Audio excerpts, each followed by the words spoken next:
Recording studio चंचौड़ा बाजार।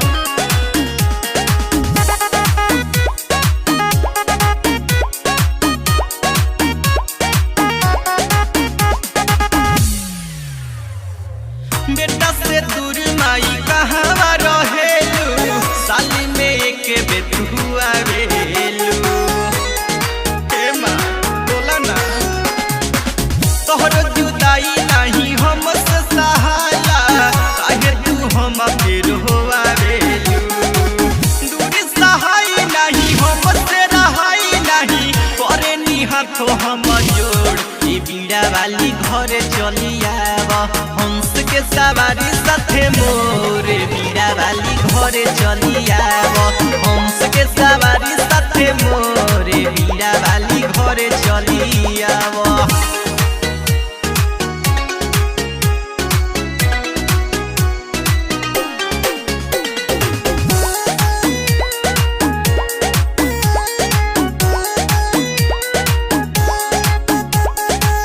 Music by Aman rock.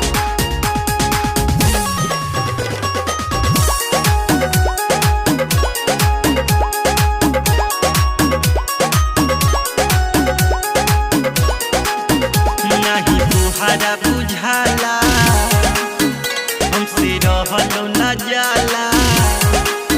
तहरा अचरक के सूर बड़ा भाग से भेटाला। हे माई सुना नहीं तुहरा बुझाला, हमसे रहलो न जाला। तहरा अचरक के सूर बड़ा भाग से भेटाला। कब तू आइबू माई, दर्शन देखैबू माई, देखो ना भइया ता भोर।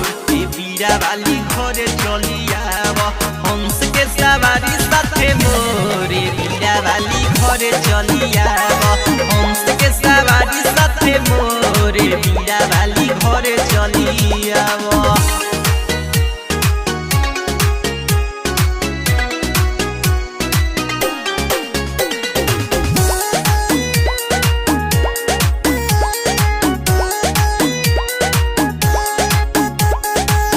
Music by Aman rock.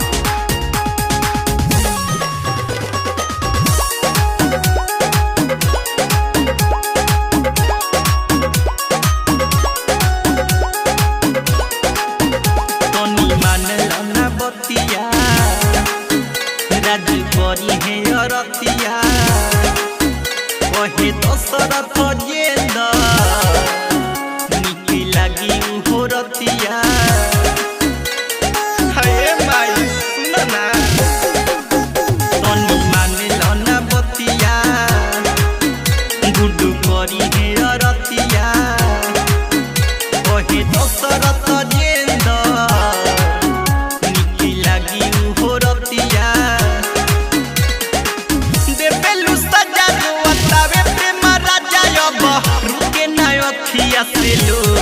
ई बीड़ा वाली घरे चली आव, हंस के सवारी लेके मोरे। बीड़ा वाली घरे चली आव, हंस के सवारी लेके मोरे। बीड़ा वाली घरे चली आव।